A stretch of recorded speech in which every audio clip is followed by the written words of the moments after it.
Afternoon. Excited to be here. Excited to be back for the season to start. The players report here this afternoon, and I do want to say something. Our fields look fantastic. We got a new field manager, Douglas.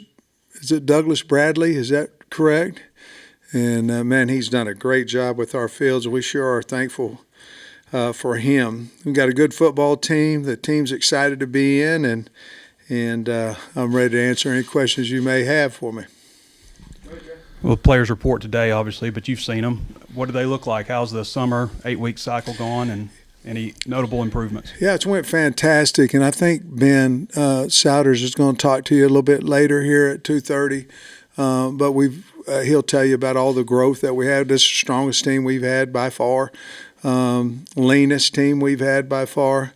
And I just really like, Trey, the camaraderie, the togetherness of the team. They're fun to be around. They're fun to, they're working. Anytime you can work and you really don't know it because you're enjoying what you do. I feel like Ben's made this the toughest summer that we've had. I felt like we did the same thing in spring ball. We're going to do the same thing in fall camp. But I don't know how you can get your depth charts right and all that if you don't do that kind of, you have to be in tough situations to understand how to handle them, and we don't want that to be on a Saturday afternoon. We want to have it in the summer, in spring ball. And now I'm going a little bit everywhere on what your question is, but to say we've had some really great strides. I think the guys that came in after spring ball are some guys we probably need to talk about at some point because I think we really hit. I think there was about 11 guys that came in, 10 or 11 after spring ball was over that I think will help us. But our numbers are way up. The guys that we brought in are some of the stronger guys on our team. And I'll let Ben kind of get specific with some of those guys in their gains. You got 5:30, I think, the first week, or that's at least on our schedule when our availability is, and then it drops down into the mornings. What was the reason for going afternoon, late afternoon, and then morning? Yeah, I'll be honest with you. I think we have acclimation. We have plenty of time, Trey, in our acclimation period to get used to the heat, weather. So I really did not want to go in the afternoon this week. However, school because school's still in session, we would lose too many guys if we went in the morning. So I would rather go in the morning the whole time. Obviously, moving the game up and getting into camp 2 days earlier cost us few more days of school. So we're going to go the first four. We're going to try to keep those first four before the break exactly the same, and we went to the afternoon. Now we're going to go outside inside. We'll start outside and come inside after our second special team period. But I'm trying to have good practices, and I know it's going to be really hot, so I am concerned about that. I have the right to change that and bring some of that inside as well. But I don't think we have to worry about this 25 practice period of going, well, we got to get acclimated to the heat. We're still going to have plenty of time when school starts to do that. So the only reason we did is because school's still in session. We have too many guys that would miss practice if we went in the morning. You say you guys are bigger. I wonder if philosophically your run game might be more of an emphasis, like you could be more physical with the run game this year. Certainly the plan. It was that way from when we went into the portal. Bobby obviously likes to throw a lot of play action. Well, it's not any good if you can't threaten them with the run game. I like all the schematics that we're doing up front with our line. We're doing a lot of different, other than just running full zone type schemes. We're doing a lot of different pin and kick out, pin and pulls, and off of that, if we can run the football, which we felt like we had a good spring of physicality on both sides of the ball, then I think we can do the play action as well. So we want to get back to that physical football. It's hard to do if you don't practice that way and if you don't have quite the kids ready at their position to do that. But I feel really good in our two deep in all our areas that we have. We're a little thin in some places after that. It felt like you came out of spring feeling pretty good about your linebackers, but I wonder the additions that you added, you feel even better about your depth at linebacker. Yeah, a great question. I think too, you got Stephen Dix, Larry Worth, who obviously did not go through spring ball, both very physical specimens. I mean, their numbers, I think, Trey, that'd be a good question to ask for Ben, their numbers, coming out of the summer program. I also really like the addition of Wyatt Simmons and Brad Shaw, two freshmen. Now, I don't talk about freshmen a lot, but those guys. So I think our depth at linebacker and who starts and all that's still obviously up for grabs. We don't know anything about Worth and Dix on the field other than what we saw from where they came from. But I do think that was something we had to address. And not that we don't have good players, they're just young, and so we'll figure out how that goes. We have a lot of linebackers in that room, therefore we're going to do a lot of two-spotting here early, guys, because obviously we got to find out who's 2 and 3 at quarterback, got to find out who can play at linebacker. I think, again, like I said, I think we have 10 guys that came in the April portal. And those guys we have to get on the field to figure out if they can help us, whether that be as depth or whether that be as starters. The message of better camaraderie and chemistry, it was evident in the spring. You just mentioned it earlier today. Was that something that you as coaches realized needed to improve, either by who you targeted in the portal or just talking to the team after they kind of got to campus and everything? Well, I think all the culture, we start that, but it really happens by the kids. I mean, it really does, because if you look at it, we might be with them 2.5 hours a day, and there's 24 in a day, and whether they hang out with each other, how they are in the locker room, how they are, in their lounge, do they hang out together? I think that happens with people.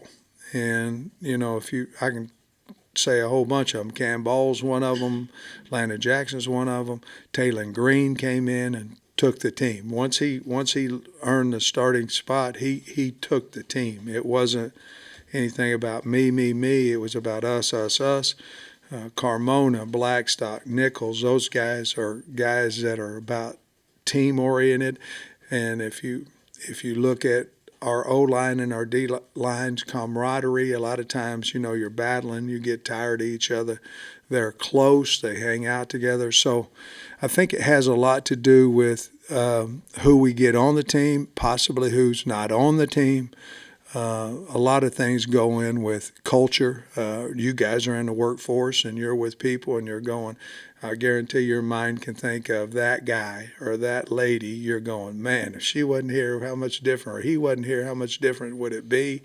You don't have to, this ain't hey, I want to tell you who that person is right now. I'm not calling nobody out. But sometimes you get that and your culture becomes very powerful. It can become powerful either way. And right now, it is very, very strong in a positive way.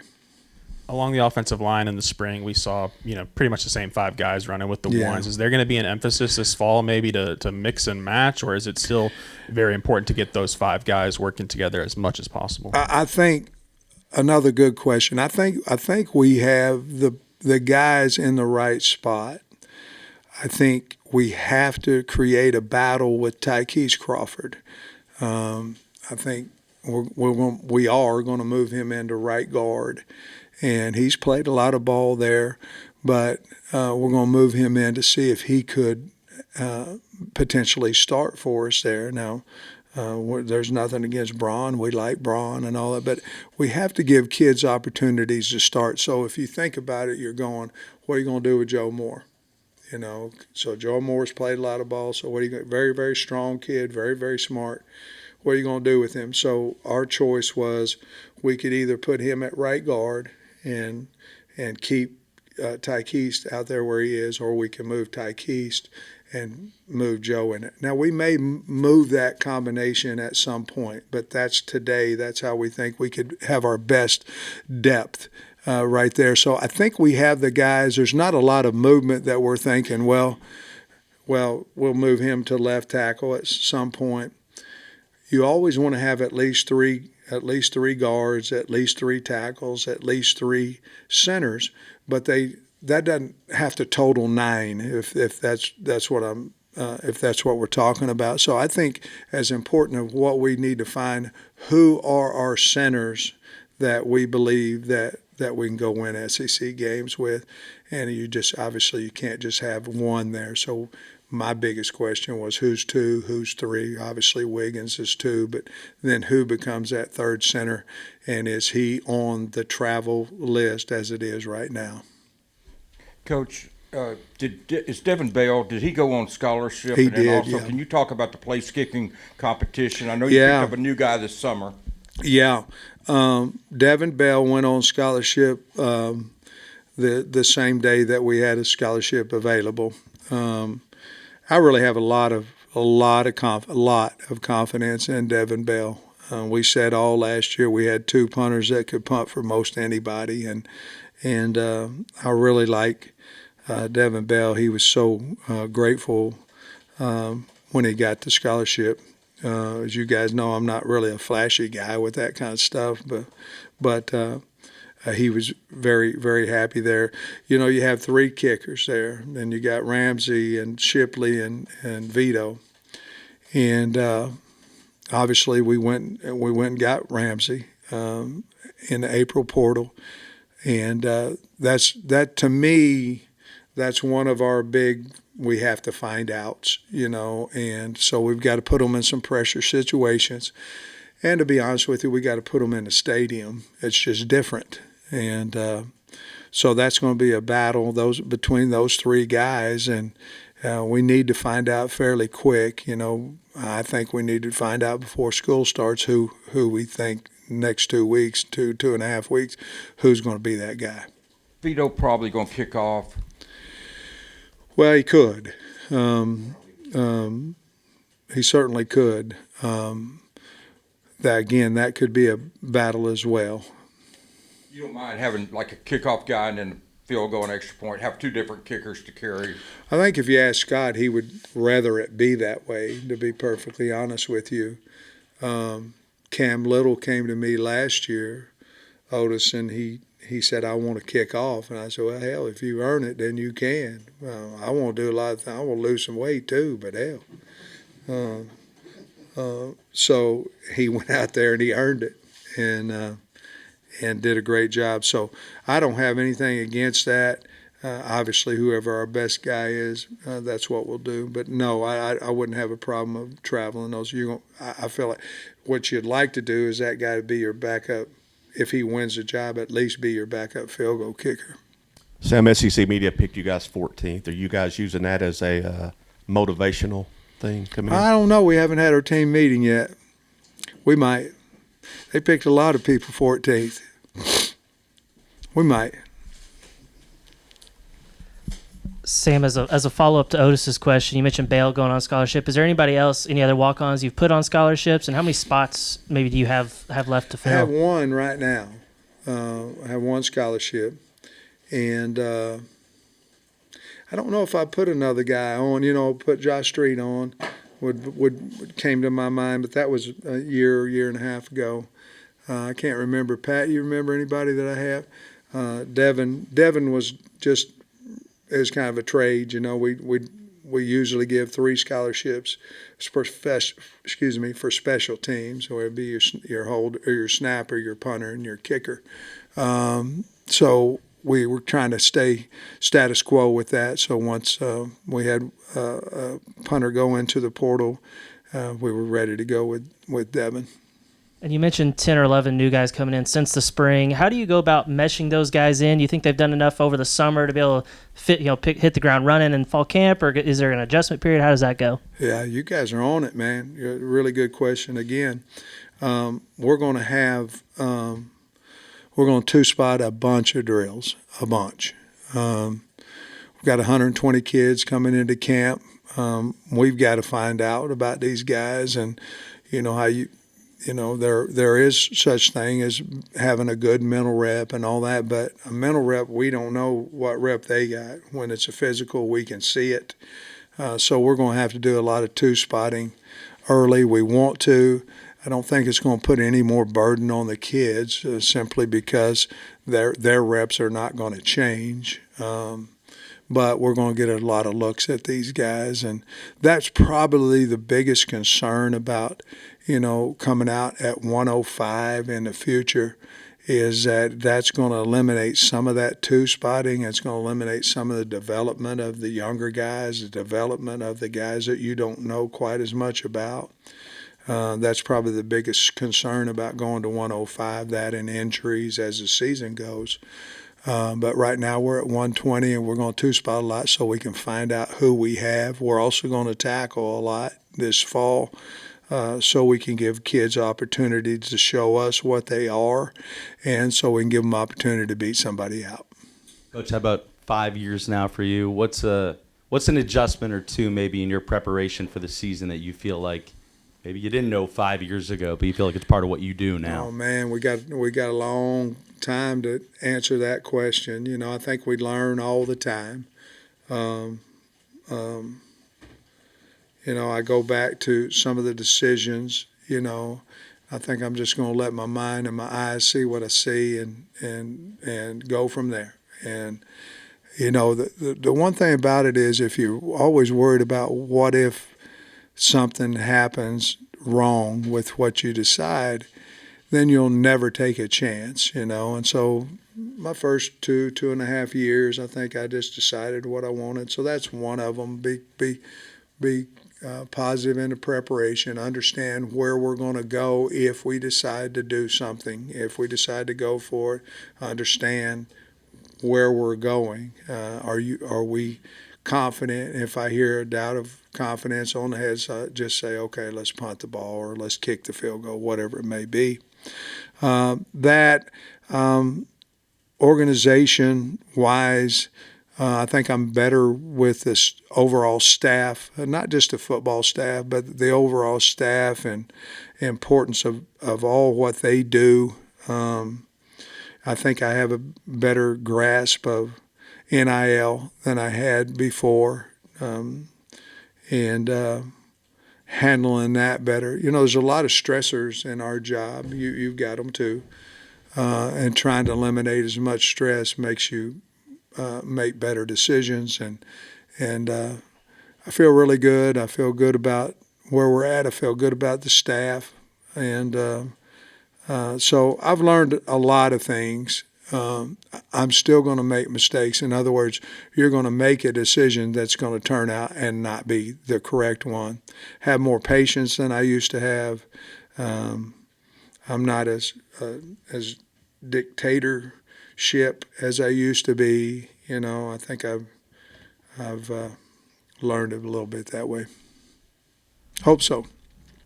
Yeah, Sam, you brought up the 105 a minute ago. What's your overall take on that? It seems like, it's good. Obviously, more kids can get on scholarship, but if they're going to limit you to 105, you're losing, 15 players or whatever, or 15 roster spots. Just what's your overall take on that?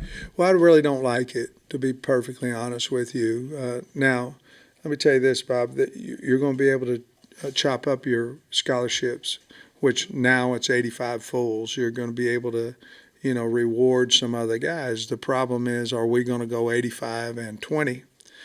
Nobody in the SEC wants to lose the walk-on program. Nobody. Hell, we got the Burlsworth Trophy. Nobody. And if you go down and look at the list of guys who have won that as starting out as walk-ons, and have won that trophy. It's an incredible list of kids that, hell, we had one in Grant Morgan. Imagine Grant didn't play at the University of Arkansas because we couldn't eventually help him, or we can't. Nowadays, every walk-on's probably going to get a little bit of money and something like that. Imagine he went D2 or whatever like I did. We don't want to lose the walk-on program. And so as I understand it, we're not going to have to.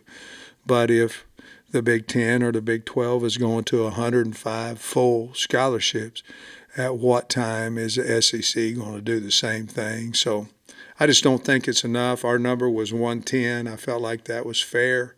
We can't go out and get another player during the season like the NFL can. And I know they start with a significant lower number than we do, but they also can go replace a guy. We wouldn't be able to do that. So I wish it was close. I wish it was 110. And I don't want to lose the walk-on status of our kids. I think it's important, especially in our state, to have walk-ons from your state on the team. You brought another veteran guy in Anthony Switzer, one of the late guys Yeah, I too. like Where do him. you see him fitting in? Safety, nickel? Good point. Right now, we've been in our OTAs and walks and things. We've put him and Larry Worth at 2 spots. We put him at the Willie. Inside the box, linebacker, however you want to say it, depending on formation, Sam or Willie. We put him inside the box. And we've also put him out at the hog position as a nickel, him and Larry both. So I think that's, Trey, to be honest with you, that's one of our biggest things is to see where they're going to play for us and exactly how good they are. But to answer your question, I think Switz can play inside the box. I think he can play hog, and I think he can play boundary and field safety. So we've got to figure that out. And again, I'd like to figure that out to where we could have at least 2 full weeks of practicing in that one position. But I think we've got to figure out where he would fit. Is he one of our best 11? If he is, where is that fit? And we've got to give him and Larry and Stephen Dix, for that matter, all those guys that opportunity. A lot of guys on the defensive interior, plus Ian Jafar is expected to play a bigger role. What about Danny Salee? Am I saying that right? Salee? Saili. Yeah, I found that out today too. I just called him Danny. Is he going to be able to help y'all? Yes. I like the kid. I think right now you're looking at least 5 guys there on the interior. And but I like Danny. He's got really good quickness, he's strong. Came in here. It's if your kids are in shape, you can find out how good they are. You can find out the real person. I don't know how much Danny's been in shape, but he is now. And so I really like him. He's got a low center of gravity. He's big. He's close to 400. I don't know what he is, 390, 380 something. And moves well. So I think he's going to be able to help us. And really on the outside, Trey, you're looking at, Quincy Rhodes and June Kodge, other than Nico and Landon Jackson. So probably finding the 5th guy there is going to be major important to us as well. I want to ask about your safety depth. You got the veterans, Clark and Johnson, but what's it looking like behind those? Well, two? I think, the name that pops up right off my mind is T.J. Metcalf. Now, T.J. ran 22 on his catapult, so he obviously was a lot faster than, we got Miguel Mitchell, who we like, went in the portal to get him. And if you look at that and then you think about, I'm talking about other than J.J. and Hud, if you look at that and then you go, okay, what about Switzer? What's his capabilities there? What about Cuddy? Now, Cuddy is obviously a corner, and we were going to give him every chance to win a corner position. he also has a body that he could play safety too. I think if you look in totality of what we did in the portal, trying to get depth at the safety spot, that's where we didn't get near the numbers there. I think we got quality, but we didn't get near the numbers there that what we did in other positions. I think we're good there. I don't know that we're way past too deep. And then the tight end spot, the growth you've seen from Has and the rest of that bunch. Well, Gums sticks out in my mind right away. You know, Luke is 242 and looks good and doing well. Posca is a guy that's got to come on. We got to find out. You know, we liked him in the spring. We need to love him, and so that's another one. Having Ty Washington back is going to help us as well, I think. Obviously, you guys knew he played some good ball, and then unfortunately got hurt. And so I think those four guys are going to put a good group together, and then we'll wait and see where Shamar and them guys end up. You mentioned Ty Washington there. I guess he's back. Just how are you health wise? I think Jaden Allen maybe had something. Just how are you health wise? There's three guys here.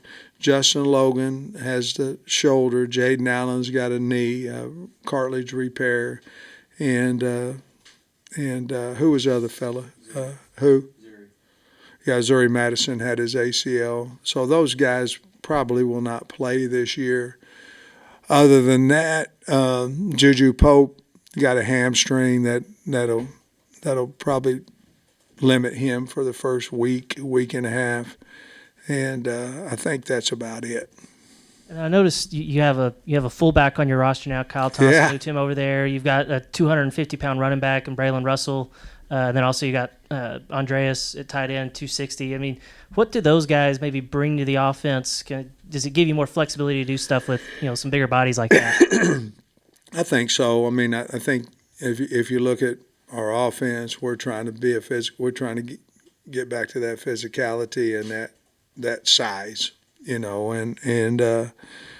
think JJ, I think Jaquindon is perfect for what we're trying to do. And then if you look at him and Hill and Reed and Braylon, they're all a little bit different. And of course R-Dub. So I like where we're at there, but I think we just try to get bigger so we can run the football.